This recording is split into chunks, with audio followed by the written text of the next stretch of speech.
Hello everybody, welcome to my channel. Today I'm going to be reviewing Poltergeist 2015 remake. If you have not seen this film, please do not watch because I'm going to be doing a spoiler review, but if you don't mind spoilers, please enjoy the review. This movie is about a family whose suburban home is taken over by poltergeists and they must come together to rescue their daughter that has been taken by the poltergeists themselves. Straight off the bat, I went into this film thinking that it was going to be a horror film. This was not the case. If you really want to get scared, I would definitely go see another horror film that's on the same weekend, but just this, it was a good, like, it wasn't a horrible film, it wasn't an amazing film, it was an okay film. By no means was it a scary film. It did have some scary elements in it, mostly shock scares, which were at times a little bit annoying. But that's about it really. I haven't seen the original movie yet because it looks a bit scary for me. And I don't usually like horror films, but you know, my friend dragged me to it. I'm glad I saw it. It's just, it wasn't really a horror film for me personally. I mean, you might think of it differently. You might think like it's like, oh, it's the scariest film ever, but it just wasn't. For me, the reason is because it had so many jump scares, it made it less scary because the anticipation towards the jump scares got less and less scary. And then when it happened, I didn't really jump scare. I was just like, well, that happened. It wasn't really a scary film, but what it was, and this is going to be weird, but it was actually quite funny. It was actually quite a funny film. You know, it wasn't like hilarious, but it had its chuckles, and more chuckles than horror in my opinion. The scariest bit for me was the clown, because I hate clowns so much, and the bit where the hand, it wasn't really scary, but it was creepy when the hand came out of the concrete with all the goo, black goo coming out. It takes the girl's leg. That was a bit creepy for me personally. But the funniest person here was by far the dad, played by Sam Rockwell, he was actually quite a funny character.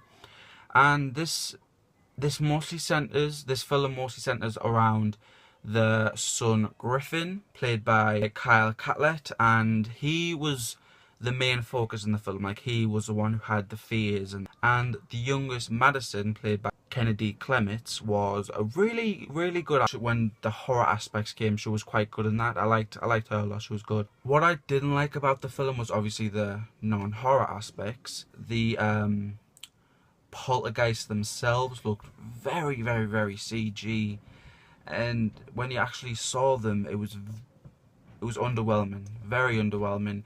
And they looked something like towards a Mummy crossbreed type thing. Like that was the vibe that I got. But yeah, very underwhelming. The house is possessed because it was relocated onto a cemetery that the family doesn't know about. They're tricked into thinking that it is not. Actually, it is. And that's how their house is possessed by the poltergeists. Now, the poltergeists are, this is a spoiler, obviously. The poltergeists they want someone to set them free.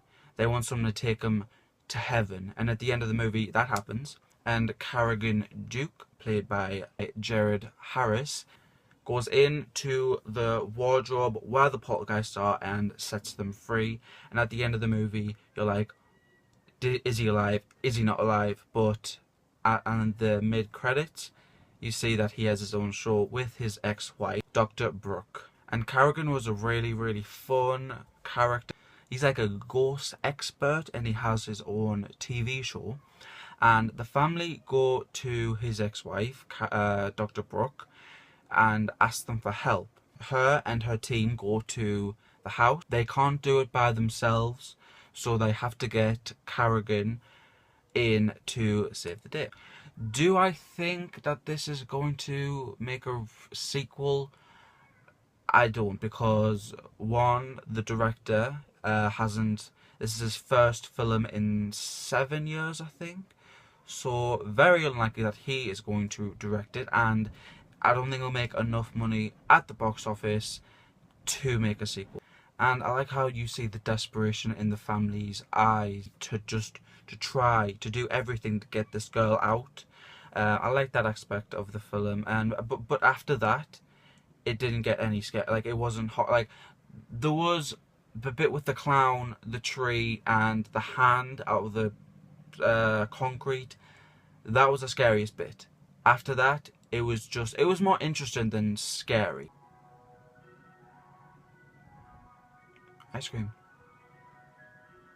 See, if you use that music in Poltergeist, it would have been much scarier. But on a whole, this film wasn't the best thing ever. I wouldn't call it a masterpiece by any means.